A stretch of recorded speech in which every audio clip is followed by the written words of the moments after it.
नमस्कार दोस्तों।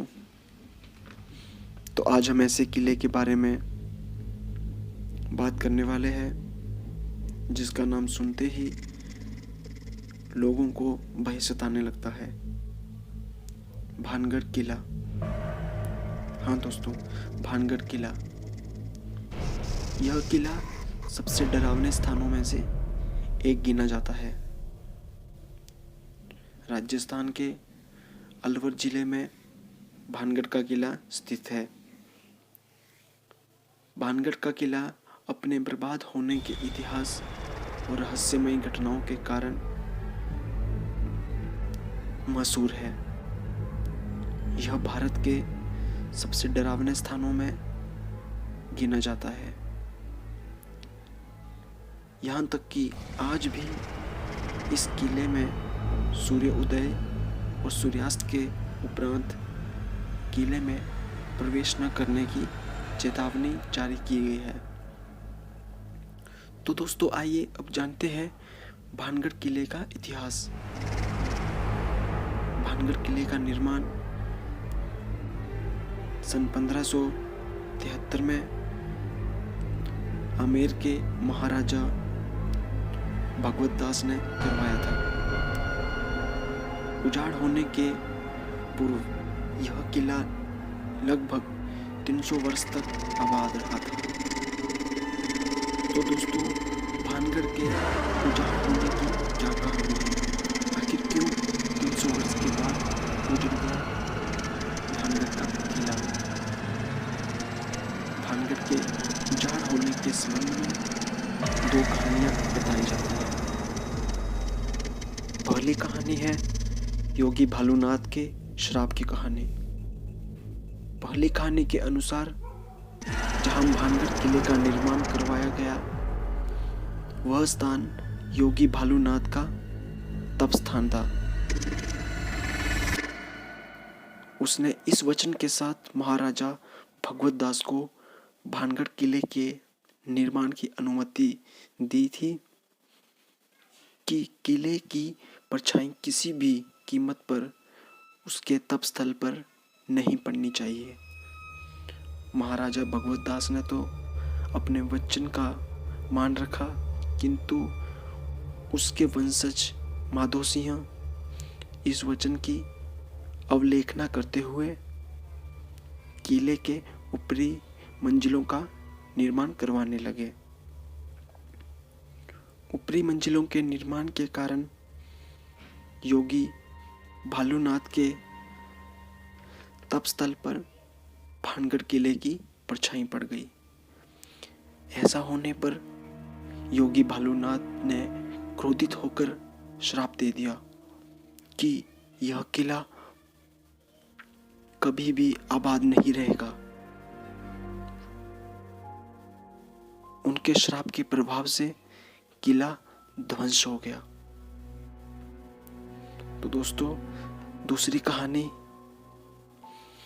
कहानी में ये बताया जाता है कि इस कहानी के अनुसार भानगढ़ की राजकुमारी रत्नावती बहुत रूपवती थी।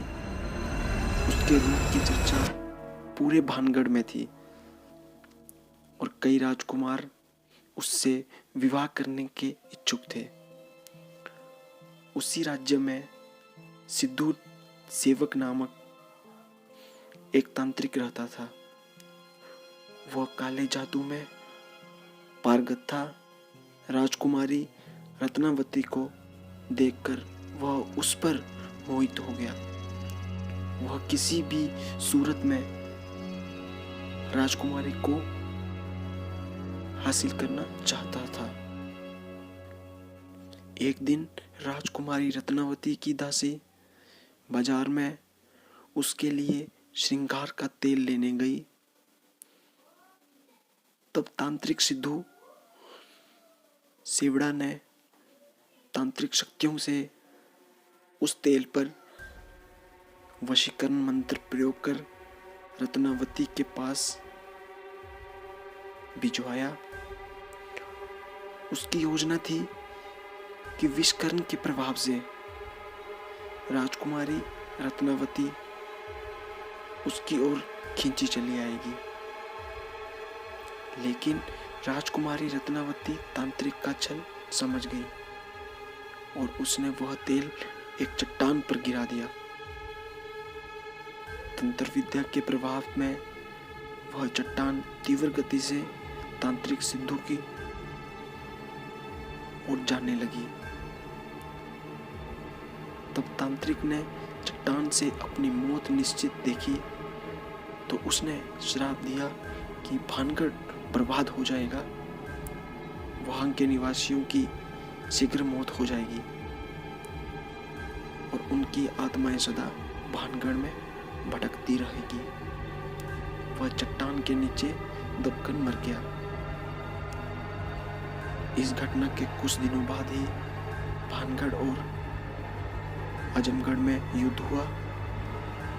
उस युद्ध में भानगढ़ की हार हुई। युद्ध उपरांत पूरा भानगढ़ तबाह हो गया।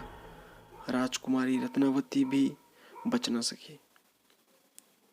उसके बाद भानगढ़ कभी न बच सका। और लोगों की माने तो यहाँ से रात को किसी के रोने की, चिल्लाने की तेज आवाजें आती है। कई बार यहाँ एक साय को भी भटकते हुए देखने की बात की गई है। किले के द्वार पर बोर्ड लगाया गया है जिसके अनुसार